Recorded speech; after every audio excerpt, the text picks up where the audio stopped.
Overall, you have a couple of seconds? All right, overall, first of all, congratulations. Thank you, buddy. So happy for you, man. Very happy. We have Connor Blouin. Congratulations on an amazing clutch performance at this World Championship. How do you feel now? Did you let it sink in? I think we're still a few minutes away from it fully sinking in, but it's definitely starting to get overwhelming. Yeah, it's wow. I'm overwhelmed when you told me that you got it, and yeah, so you must be ecstatic or maybe numb. A little numb.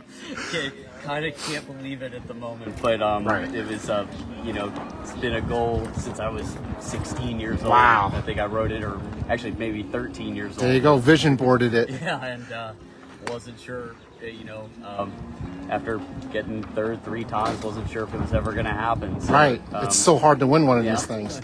And especially with these conditions. And after that first race, when I saw you, you were right near me, and I was terrible.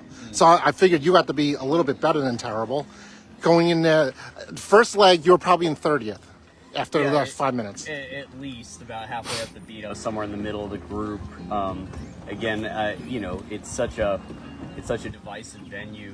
Just trying to mentally prepare yourself for, I'd had a few bad moments in the first couple days, Right. Where I don't think I handled them super well. So a lot of my mental prep was about how we were going to handle something if it went wrong. Obviously, you always want to keep.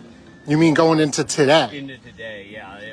I tried it every day, but today Okay. I actually executed and making sure that I didn't have a panic moment and make a bad situation worse. Right, because you did have a 17-point gap after the win after yesterday on Thursday.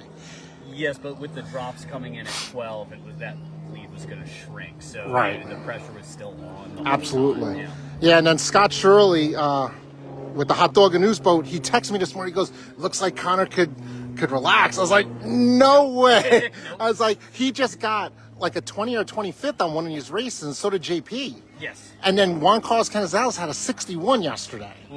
So you know as well as anyone, you could take a deep one. And it doesn't take that much. It doesn't. One mistake, one lapse in focus, and you can fall out real quick. And Right. There's no guarantee you can come back. I mean, the venue is divisive, so you can get back too. There are opportunities, but the fleet's really good. Yeah, it's strong. It's an incredibly deep fleet, which Yeah. all of that was in the preparation beforehand, is knowing that the average scores are going to be high, just like we talked about. Right. You said average of 5. I'm wondering what the math was if you I hit need it. to actually check it, but I bet you with the second drop it might have been just below that. But maybe Okay. I'd be curious with the second.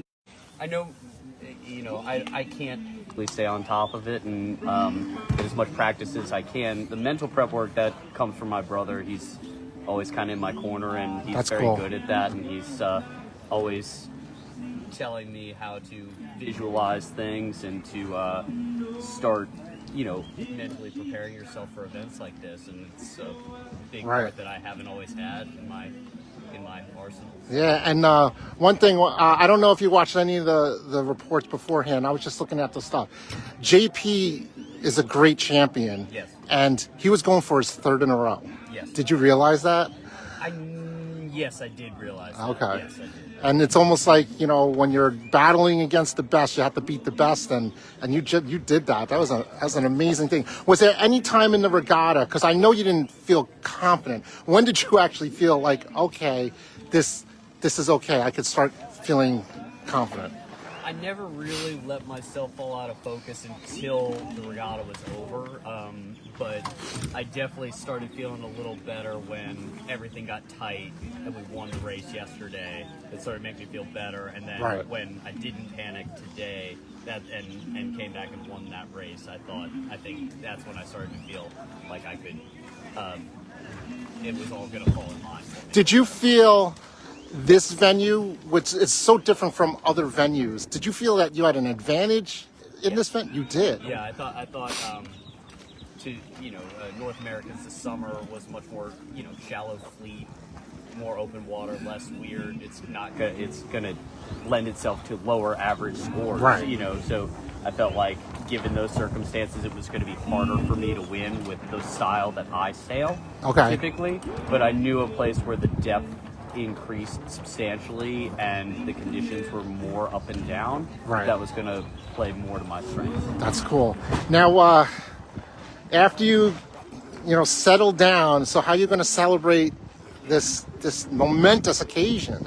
Well, I already called home, so that's out of the way. Excellent. And, hopefully have a beer with all my friends, because this class is just full of great people and great friends. Yeah, so this is Connor Blouin, his first World Championship after you had 3/3, and it finally came together. You've had almost every accolade, so this is the big one. Since 16 years old, you wrote it down. Yes. So congratulations. Amazing performance in such very difficult conditions and beating the best. Just thanks a lot. Thank you, Lee. Appreciate it. Thanks a lot, man. Definitely. That's Connor. Connor Blouin of Davis Island Yacht Club, College of Charleston. It's just a pleasure to know him, call him my friend. It's just words. I can't even imagine. I'm just so happy for him. The whole fleet is happy for him. So there you go. That's the conclusion of the 53 World Championship, Sunfish World Championship here, hosted by the Rush Creek Yacht Club here in Heath, Texas, just outside of Dallas, Texas, USA. All right, there's the conclusion of the Sunfish World Championship.